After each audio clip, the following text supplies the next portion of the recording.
Hello and welcome to Minding My Black-Owned Business, a series where we spotlight and shine on Black entrepreneurs. We're going to share their stories and we're going to uplift the work that they are doing in their industries. We are your hosts, Blanca and Janae. And today we have a special episode for you. The Minding My Black-Owned Business series aims to put a spotlight on these businesses, celebrate their success, and give them a voice. My baby, my Valentine. Can I hear them making my temperature the rise? If you leave me, I could die, I swear. Thank you for joining us. We have today Monique, our lovely guest, and she is the owner of Classi Events and Gifts. So can you just tell us what motivated you to open up your own business? Yes. When I was younger, my late mother, she would always do like events, fancy dinners at the house or in the church. So I was always amazed and always interested in her intricate details, you know, when she would set up things and plan things, and her decor, her choice of menu food items. So that got my interest. And then as I got older, my love for hosting events, you know, in my house, that just kind of set the base in the ground. And then in March of 2019, I decided to make it official. That sounds great. That sounds amazing. Can you describe for us like what one of your most favorite events that you hosted? Yes, I definitely can. I did an event for a life coach, and she wanted a thing for a tea party, and it was kind of like right post COVID. And so we had to deal with the logistics of a tea house, and we had to transform a room that we were given to the layout for her to be able to speak, have guest speakers, and for her to have her little book signing. And then the tables had to be set in a way to where it could accommodate like 50 people, and then the decor. And so we were able to do that because we were working with limited space, and we were given the list of what to do, what we couldn't do. So we were able to do like centerpieces, floral centerpieces. I did personalized silverware, cutlery, little the napkin rings. I did a personalized menu for what she wanted, and it fit. They were circular actually, and they fit inside the plate. So when people lifted them up, it was like, oh, it's the menu. And then I did a what do you call it? It's the program. And so I did like a cutout of the program. I put the timeline on it and everything. So it was unique because of the space, first of all. Second of all, I did that personalization of little things because she said what her color was, what she kind of wanted. And so I really enjoyed doing that, and the guests loved it. Even the people at the tea house, they came and they were amazed, and they actually ended up taking some of the stuff that I created home. So can we take this? Oh, like, nice. Okay. Nice. I remember one of the parties that I went the events that I remember one of the events that I went to that you threw, and it was a friendship appreciation dinner, I think it was, and it was really nice because you had your own personal chef that came in, and she was, I think it was Lucy Lou. No, not Lucy Lou. It's Lizzie Lou's. Lizzie Lou. But I actually did the food. Oh, okay. And I did the layouts. The only thing that was there that I did not make was I had a baker. She did the desserts for me, the cupcakes. Right, like right. I remember that. And that event was a way to honor like my friends and people who were important in my life and are important in my life.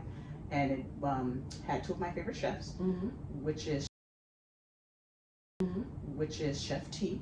Yes. Who had the quarters, and then also Warnessa Victorian, who does has Lizzie Lou's, because everybody that was there, they work hard in the community.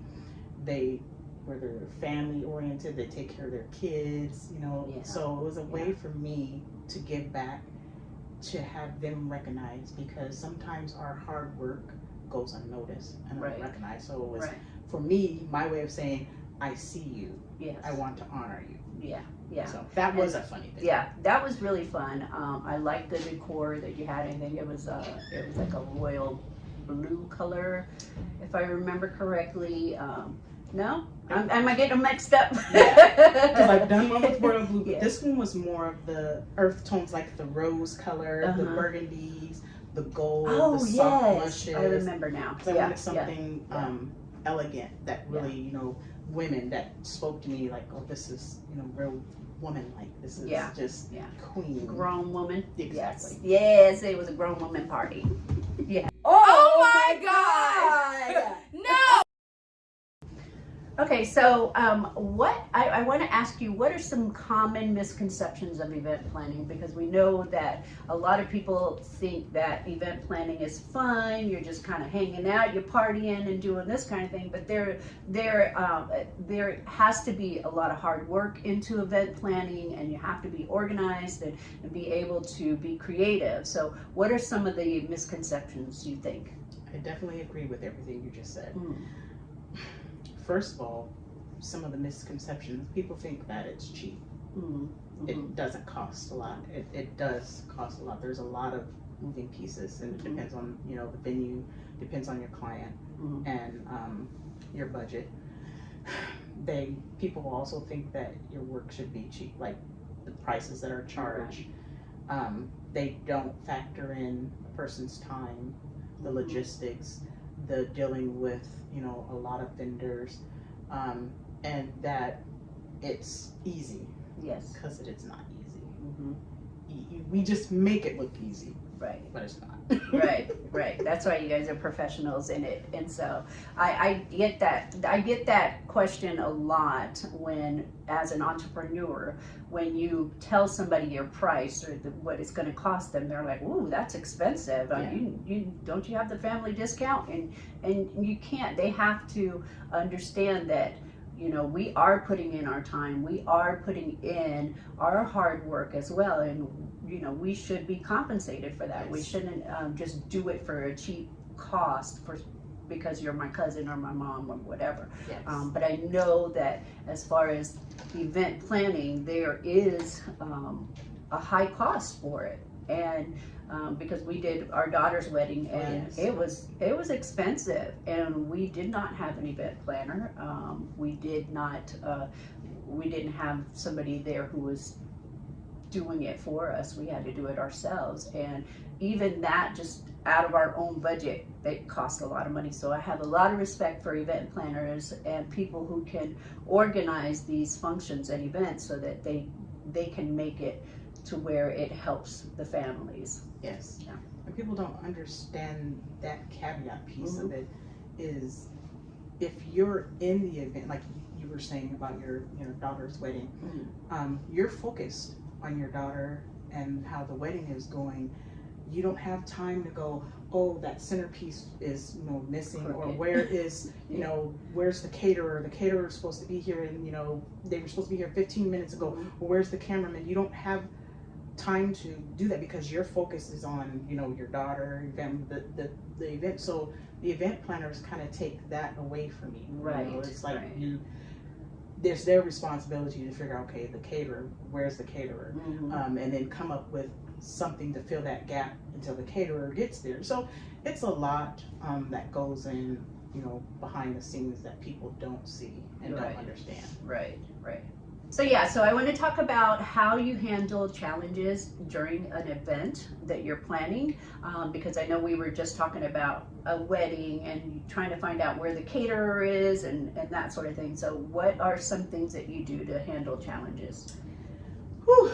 It's funny that we're talking about weddings, because I can recall a couple of weddings I actually helped with, and there were some challenges that came about, and they actually put me to the test. But I can say the number one thing is to remain level-headed, because you can't lose your cool when the bride is freaking out or the guests are freaking out about something, because something that little can have a lasting, you know, view on your business. You know, like, oh, we don't hire that person. She on has your such reputation. Yes, Right. It's like a negative attitude all the time. Right.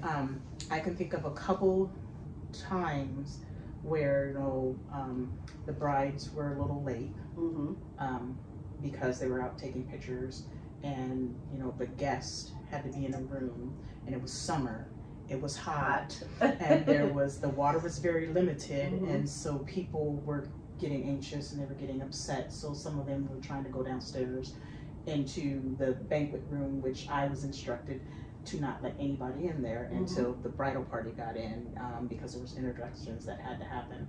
And so I had to calm people down. I had to let them know. So I had to think, you know, okay, we need to get a hold of some water. So I had to talk to the venue, hey, we need, you know, water bottles in here. We need something, you know, for the guests. So, you know, I'm glad I remained level-headed, because there were some people that were not very nice. Yeah.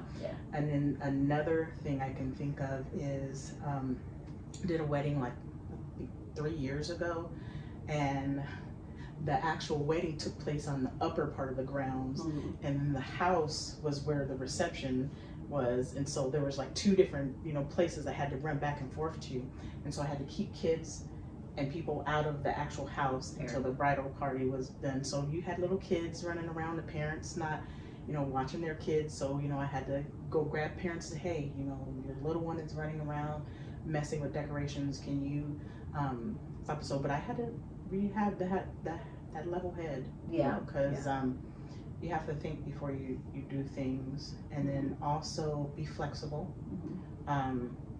You want to shield the clients as much as you can from, you know, things that arise that you can, that you can solve make yourself. it less stressful for that. Right. And so if that means that you go grab the director or whoever's on site for the venue and say, hey, you know, this is what's going on, you know, it's there, what can we do to, you know, solve this or make it better. I've had to do, you know, stuff like that. So it's just, you just have to be flexible and have a level head.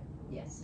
And be prepared for anything, because I know some people have this thing that if something goes wrong, they just have a meltdown. So you can't do that. Yeah. I remember I was at an event, and there was a vendor there, and the vendor was completely rude to me, you know.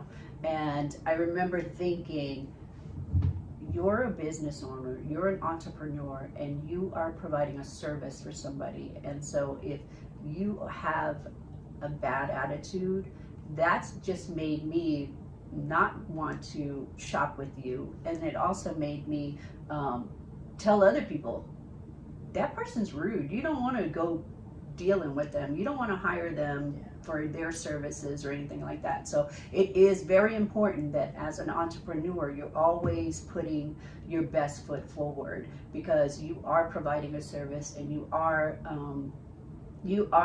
the face of your business. And so you have to be able to you know, keep a level head. You have to treat people with respect, and be able to just stay calm and treat people right, because if you don't, then that is your reputation. That's all that people are going to see. The one time that you lose your cool, that's what you're going to be remembered for as an entrepreneur. That's so true. Yeah. So I wouldn't want to plan another wedding myself, because it was a lot of work. So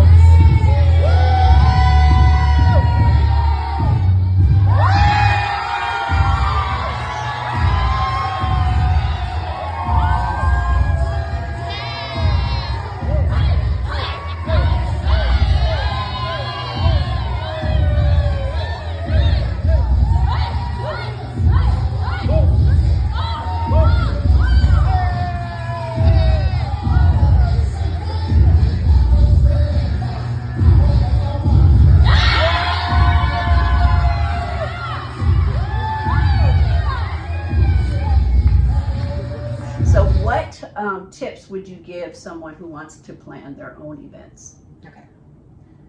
First and foremost, people don't think about this. Comfortable clothing. It's a must. Comfortable shoes, because when you're doing an event, you can be on your feet anywhere from 8 to 12 hours. Yes. So it's a must to have the proper shoes and proper clothing. For me personally, I wear dark colors, because if I'm lifting, moving, handling food, you know, all that stuff gets on your clothes. And so if you're walking around with a nice dress, or, you know, a nice light color outfit, you know, you end up with stains and dirt on yourself. And so that's number one. Mm-hmm. Number two is, I would say, to be flexible again, because we talked about that before. You just have to be. Yeah. And details. Mm-hmm. Think about the details. Right. And the logistics. I can remember that I did an event. It was actually, a birthday party, and the way that the venue was set up, you had the main room in the front, the middle room for the food, and then the back was kind of like the staging area. Mm-hmm. And so I had to think about, okay, where are we going to put the dishes? Are we going to carry them through 2 rooms, all the way to the back? What about the silverware? People don't think about the little tiny moving parts, and you really have to think about the really tiny moving parts. Like, okay, where are we going to put silverware? Where is the silverware? What does it look like? Where the cups are going to be? Just little things like that. Because like when you're doing an event, I like to spend some time thinking about the event, the layout of the place, how it flows, where guests are going to be, how that, just so that it's little conveniences that the guests, don't even pay attention to, but they're like, oh yeah, that's cool, it's right here. But you were thinking of that. Right. And then I would also say, touch on just the good attitude, be open, because there are people that may have more knowledge than you, that can provide some feedback and some different things, that will help you when you're doing an event. And you may get ideas, from, because there's always someone out there that may have a little bit more knowledge, a little bit more skill, talent. So don't be afraid to absorb that. Don't be afraid to learn. Don't be afraid to ask questions, and don't be afraid to be teachable. You have to be teachable, because not everybody knows everything. And then I would say the last thing is budget. Stay within the budget. Stay within the budget. There's nothing that'll cause stress for a customer is the budget. Yes. You always want to stay within the budget. You stay within the budget as much as you can, because you may not think about it this way, but if you can stay within the budget, 9 times out of 10, that customer is going to say, I had a great event planner. They stayed within the budget. Everything was good. I can recommend someone to you. Right. Whereas if you didn't, I wouldn't recommend that person. They were always cost too much. It cost too much. They were over budget. So I think it's imperative that you stay within the budget, honor the client's budget, and then be transparent. If there's something that you can't do or offer, get vendors involved. If you know someone does something better than you, like for me, I bake. I can bake. But when it comes to decorating cakes and cupcakes, I know vendors who do, that's what they do. That's their specialty. So I'm going to, delegate that. It's okay, this client wants this. This is their budget. Can you bake this? Yeah. Or if I know there's a dish that I know I can't cook, and I know somebody, a cook that can, I'm going to delegate, So some people don't think about that, because they want to do, I have to do all this by myself. But as much as you can, if you can delegate and have help, that's very important. Right, because it is as important as an entrepreneur. Even though we wear multiple hats, it's always good to realize and to understand that you cannot be a one-man band. You're always going to need help from somebody somewhere. Somebody's going to be able to help you and make it easier for you and take some of the load off of you. And then I think those are all wonderful, great tips. And I would also add to make sure that you listen to your customer. Always. Because if you are especially planning a wedding and your customer says that they want the colors blue and gold, and then you're doing something like red and yellow, that's really going to be a problem for the customer. Because I went, and this is a great example, I went to the nail salon the other day and I wanted my nails pink. My nails are red, y'all. It's red. Because she didn't listen, and she was like, oh, no, red for Valentine's Day, and I was like, okay, yeah, red, and I did it red, but listen to your customer. And I regret it now because I wanted pink nails. I didn't want red nails. So listen to your customer, try and honor as much as you can from them that they want, and it'll go a lot smoother, I think. So I'm glad that you said that, because that was like one of the main things I failed to mention.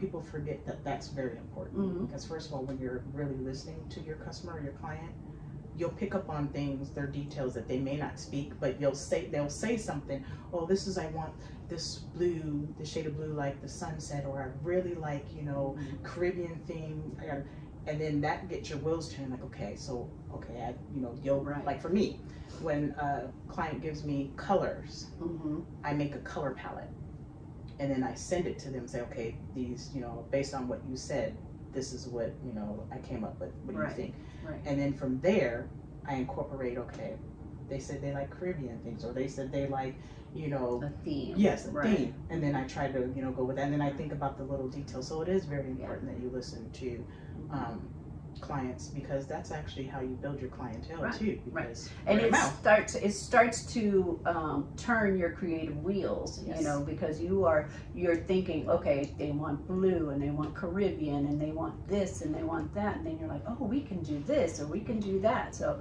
as a creative person, I can imagine that that's something that you do a lot, is be able to think about, take something, a vision that somebody has, and then just like excel it over into a final project that they want, so. And one of the things I also like to do too is, if you can, when you're doing events, personalize at least one thing. Like I have a client who I personalized the first event that I did for them. I personalized little tumblers, had their last name initial on it, and from there it was like a big hit. Plates, just a small takeaway that it's like a memento that they hold on to, for a while. Say, oh, I remember this was this event. This wedding. Yeah. One of the things that we did for our daughter's wedding was little guitar picks with their name and their wedding date on it, and I think that was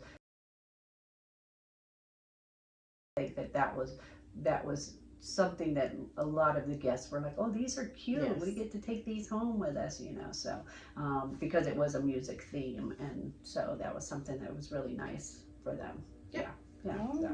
Okay, so before we wrap up, I just want to thank you so much for coming and sharing your story with us, sharing your business with us, and I'll let you know that we are going to keep an eye on your progress and your future. Do you have any future projects that you're working on right now? Right now, there are a couple in the creative pipe. There is an event coming up for Foundation that I've been working with. I believe it's going to be in April. And then there is a tea party that's going to be later on in the year. And so this is actually a repeat client.